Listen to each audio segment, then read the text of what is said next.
Hello, it's me, your favorite tattoo artist who hasn't been uploading anything tattoo related for ages, but that doesn't matter. You might be wondering why I'm sitting on the floor like one of these really cool kids on YouTube. And the reason for that is because I wanted to show you these awesome bookshelves that my fiance and I made recently. And you might remember one of my most recent videos, if not the last one, I'm not sure, where I explained to you why I destroy books and why I don't feel any remorse doing that whatsoever. And those who haven't seen this video might be infuriated now, but I think I explained it quite okay in this video. I will link that. But now this video is about these bookshelves, and you can see here these are all spines of books, of real books.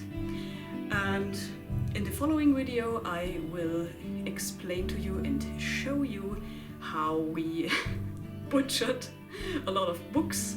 They took a lot of space, but they look pretty, so we thought that they would be best suitable for butchering and using for a DIY project. And this is actually the project of my fiancé. It was his idea and his plan, and this is his baby basically. And now I will show you how we did it and what we did, and I will explain on the way. Hi, my name is Ellie. I am a tattoo artist from Germany, but sometimes I do other artsy stuff. Please consider subscribing and activate the little bell button, for I'm not a big YouTuber and the algorithm will eat my posts. Thank you! So these are the shelves. Like so many other pieces of furniture in our flat, these shelves were found after a careful search on eBay Classifieds to be precise, a subcategory of eBay that is well suited for just such a trade in second-hand furniture and other trinkets. For a long time we had an empty area under a sloping roof in the living room where our many books were piled up, cluttered and shabby, creating a restless and untidy atmosphere in the room. After a long search, we finally found some shelves that would fit under the sloping roof. Second-hand furniture, by the way, is not only wonderful for leaner wallets, but also for anyone who wants a bit of vintage furnishings. Modern furniture can be found everywhere, sometimes fairly cheaply at IKEA, but it takes a bit more DIY to create a vintage atmosphere. eBay has helped us a lot with this, and we have a lot of furniture made of dark wood, which makes everything look cozy and old-fashioned.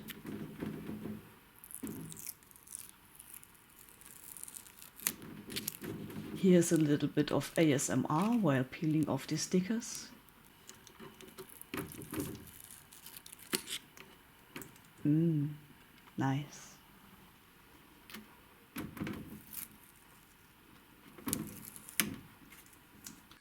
The shelves had not been used for a long time and first had to be dusted and cleaned. Not only because we want clean furniture and do not want other people's dust, if anything I want my own dust, but also because we are going to paper the surface. Small parts, like these supports for the shelves, will also be removed for now and carefully stored in a suitable container so they don't get lost. And more cleaning.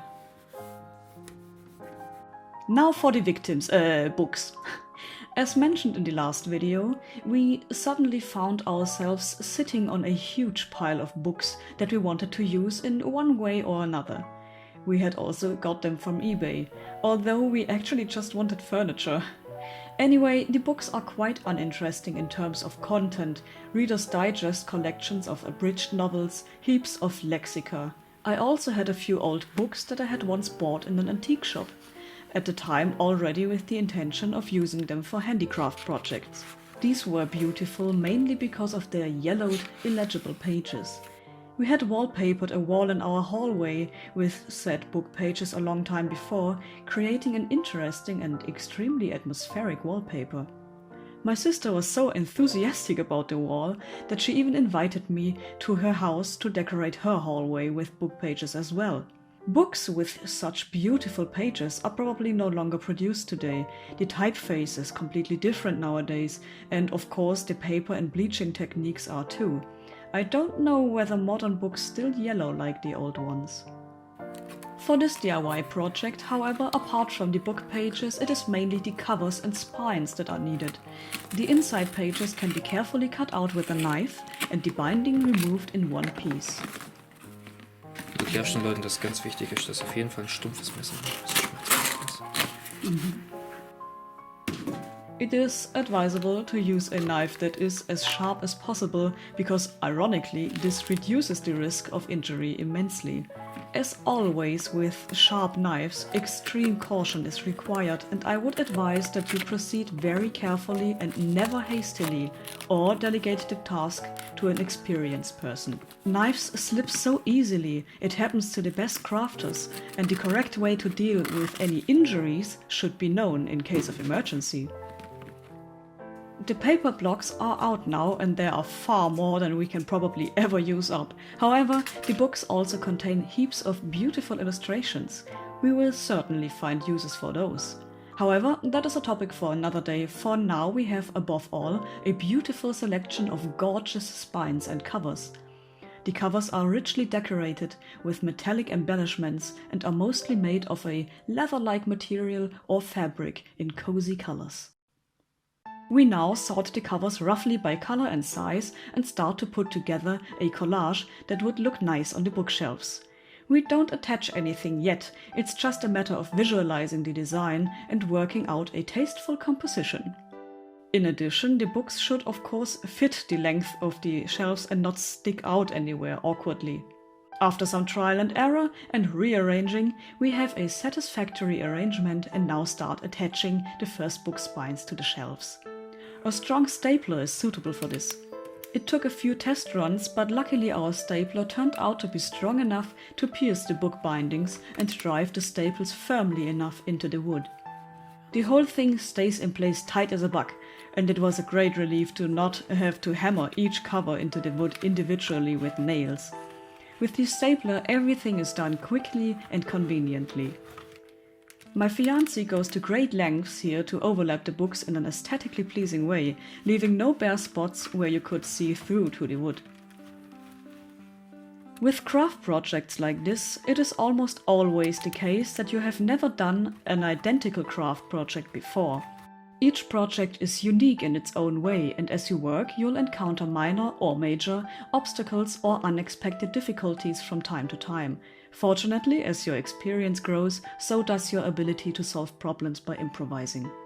Really experienced crafters almost don't make any plans in advance for small projects like this one, and already have an understanding of all the problems that might arise during the work.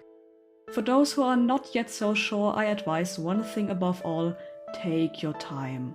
Haste makes you skittish, and that only ends in injury and disappointment. In our case, book spines were accidentally stapled on incorrectly and had to be removed and stapled on again. In addition, of course, our little faux pas was that we didn't seem to have any sharp knives at home. That could have been done better, but somehow we always managed. Now that the whole book spines have been stapled to the side walls of the shelf, we cut off the lids of the books inside the shelf. Otherwise, the covers would add to the width of the shelf and the racks would not fit in later. Also, the holes for the supports have to be free so that the shelves can be inserted. And so off they go!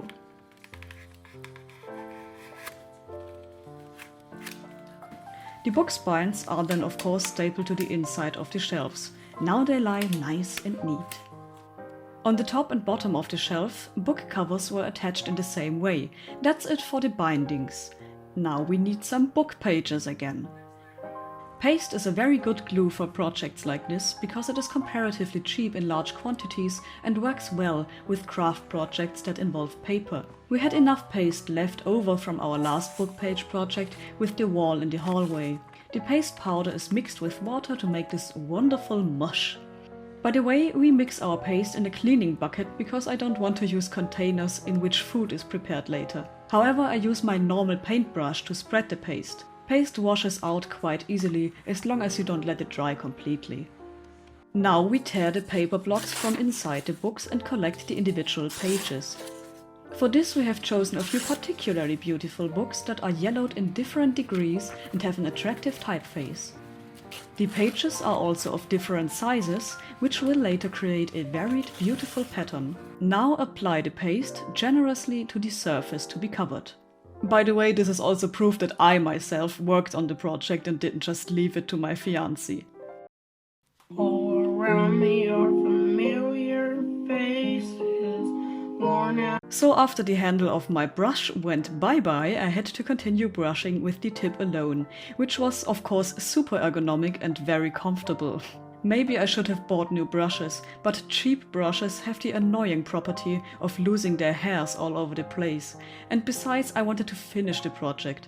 Hardware stores were closed at the time, so we just work with what we have. Once the surface is well pasted, the book pages are placed on top and tacked down with more paste.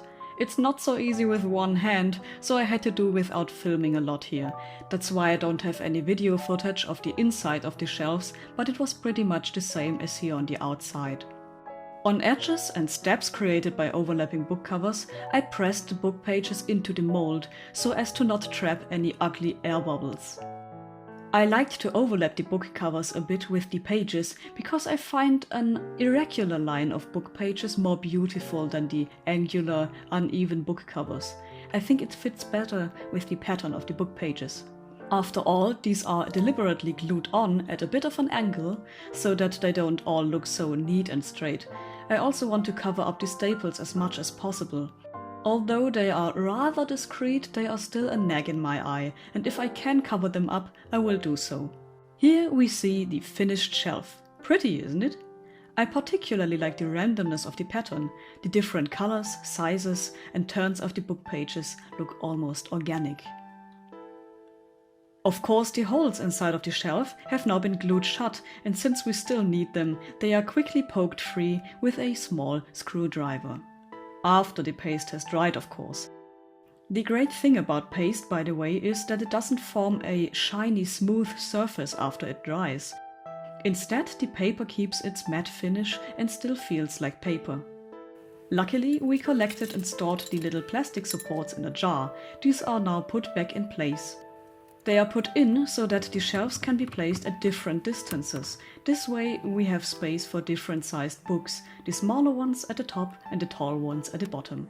Very tall books got the short end of the stick and are put down instead of standing up, but I think it could be worse. And that's it. These are the finished bookshelves. They are very atmospheric, and I hope you like this video and maybe feel inspired to destroy books. Anyway, I will not be reading this because I already have. This is just a prop now. And I wish you some happy DIYing maybe in the future. It's always good for mental health to have a project of some sort. And I'll see you in the next video. Bye!